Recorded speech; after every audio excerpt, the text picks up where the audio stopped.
The KTM RC series of motorcycles aren't just Dukes with clip-on handlebars, they're completely redesigned motorcycles with sharper steering geometry and handling that is truly track-focused. For example, did you know that the RC's battery is hidden in this compartment over the fuel tank?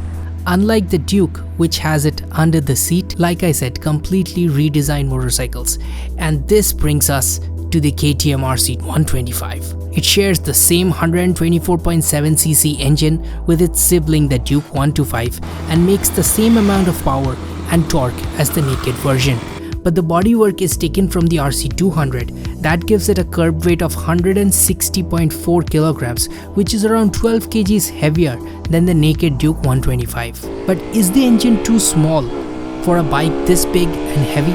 Let's find out the answer to that and see how it feels to ride.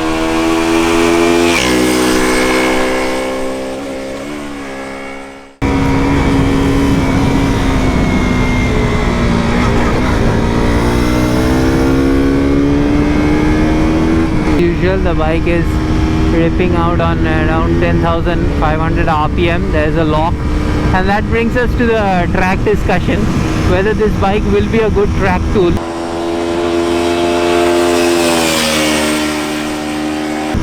I think it will be, but there is a problem which I also faced on the Duke 200, is that because of the relatively lower limiter and this bike being such a good motorcycle in its acceleration with the bigger sprocket and all, what happens is you do end up losing some of that, because in a corner you often hit the top limiter and it's a hard limiter, so you kind of bounce off the limiter. That doesn't help in the cornering because you lose some of the smoothness coming out of the corner or in mid-corner stability. So I feel that if you are going to take these smaller bikes to track, they could have given it a different map for those who regularly use it on the track, so that they can have a higher RPM limit.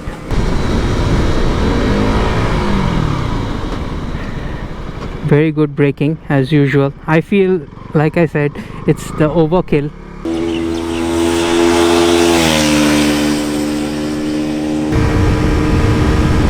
Now, a lot of people do believe that KTMs have a lock when they're new, and that's not true actually. They are right out of the factory, they're ready to race. You can put it to the highest of RPMs and it doesn't really have an effect on the running in, because these bikes, the engines are able to take it, to be very honest.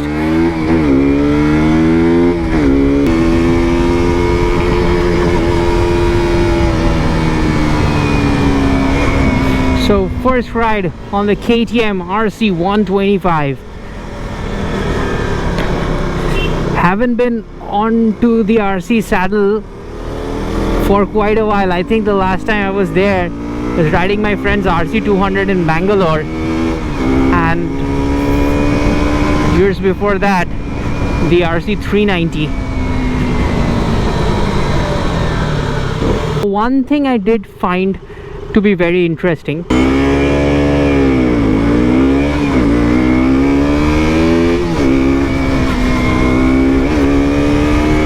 is how much the throttle angle is. And of course, as usual, typical RC,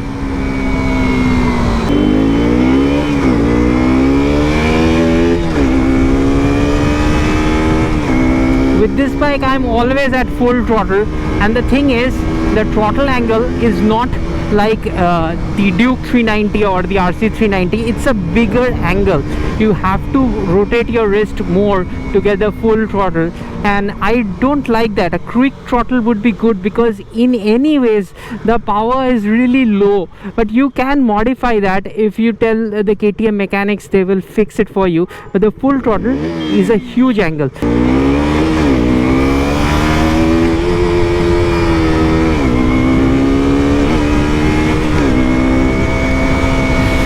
One good thing is you can always be on the full throttle and open up the power I do feel somehow they have probably tweaked with the gearing ratio and all, and it is feeling almost as fast as a Duke 125, and the Duke 125 actually is 12 kgs lighter. They have managed to gain so much weight because of the frame and the fairing, and of course so much plastic everywhere, but still the bike doesn't feel any slower than the Duke 125.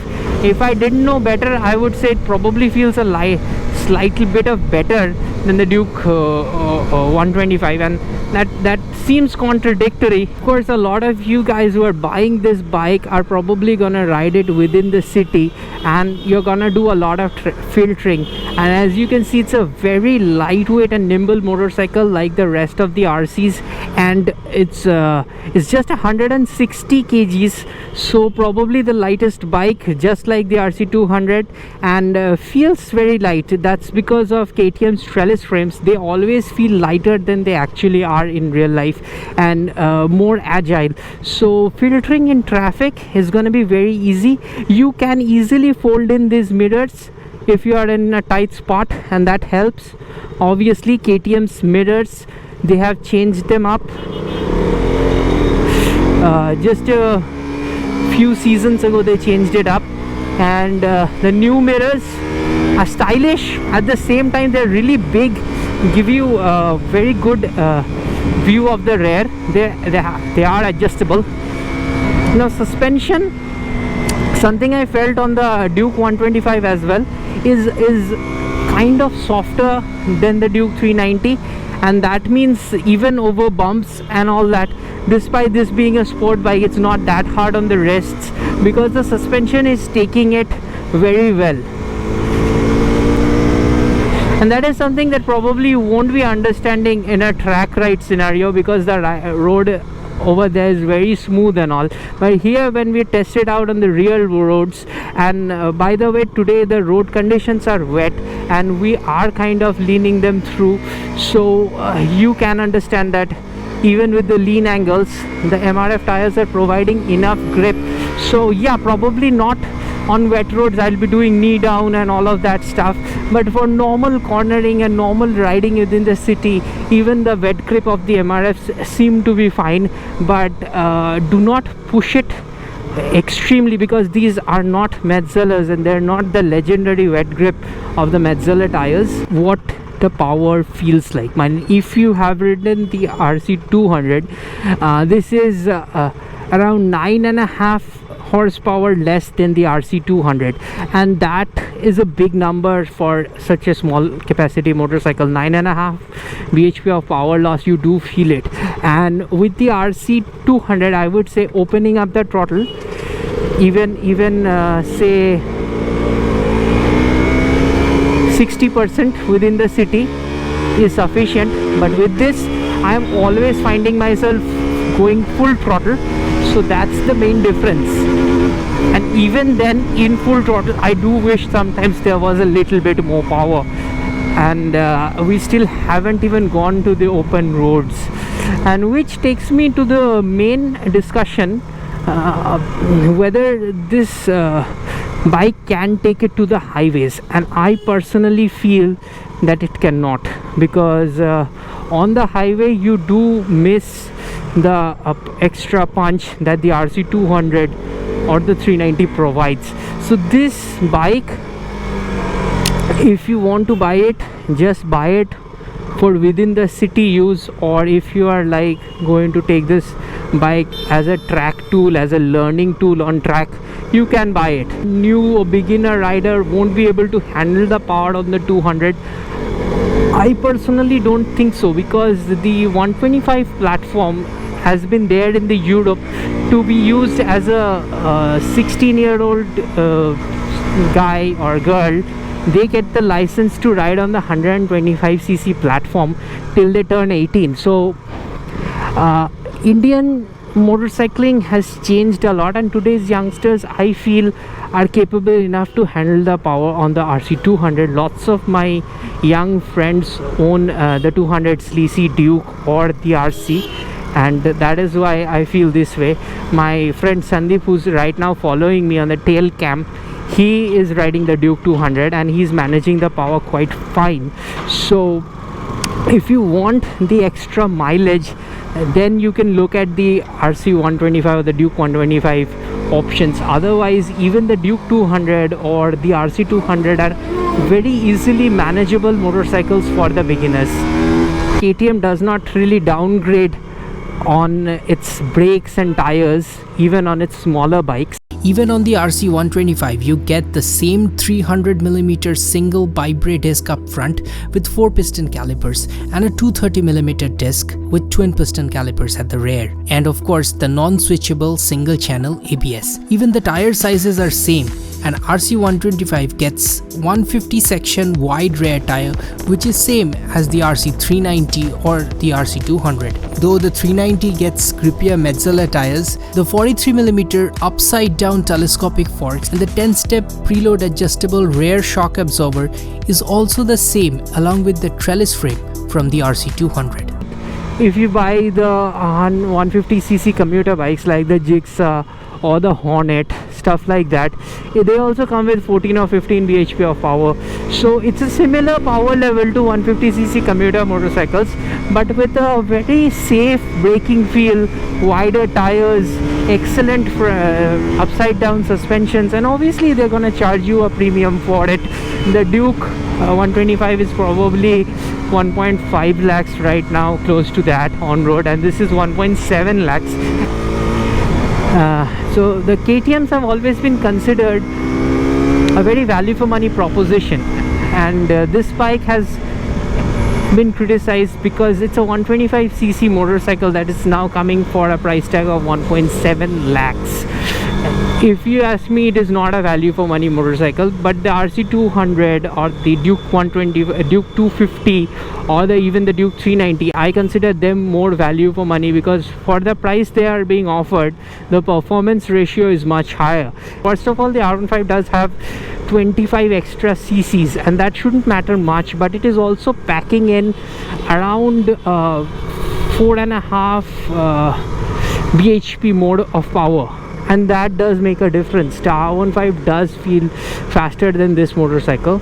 I would say that if you want the better handling, the better brakes and the better stability that this motorcycle offers because of its better suspension and frame, then you can go for this. However, if you are going to take that bike more onto the highways, that extra 5 bhp of power is going to come in handy. In third gear, full throttle, shifting to fourth and taking on the traffic.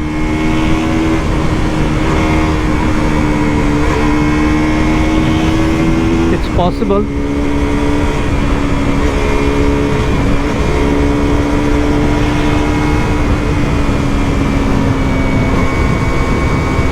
Not a very difficult proposition to weave through traffic. Now here braking, this is not the full part braking, but this is pretty strong, and obviously the brakes are an overkill. With just this much of engine power, you have a 300mm disc up front, same as the Duke 200 or even I believe the Duke 125 and the Duke 250. So on this bike, it's probably giving you a little bit more than you really need. KTM has always given premium fit and finish with their RC models. With the new paint job and the stickering, it is just proving that KTM is willing to improve on the fit and finish department as well. RC 125 is available in 2 different colorways, the black and orange and the black and white. If you ask me, I am partial towards the black and orange. It makes the bike look way more menacing.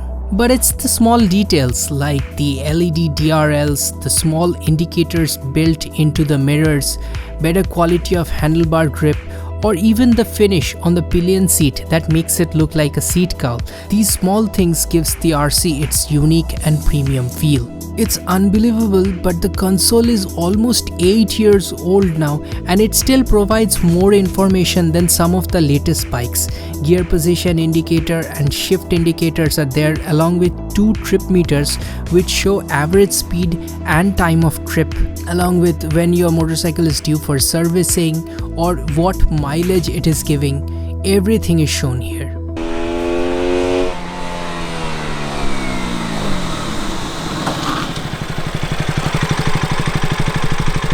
we've been riding the KTM RC 125 since the last 2 hours or so. It feels very much like the rest of the RCs. The ergonomics and the way you sit on the bike is similar to what you have on the RC 200 and the RC 390. The reason you have to buy this bike is probably for the mileage, because Duke 125 owners have been getting 50 to 55 kilometers of mileage reportedly, even in city use. So that's where this bike is going to come in very handy as a city sport bike. Now the two questions people are going to ask is either the 14.5 horsepower is enough or not. If you want more power, if you want to take this bike to the highway, it is better to go for the RC 200, because the 25 horsepower on that bike really makes much more sense on the longer tours. However, on the city, this power is going to be sufficient, and people are going to ask about the other motorcycle, which is the direct rival and very closely priced, the Yamaha R15.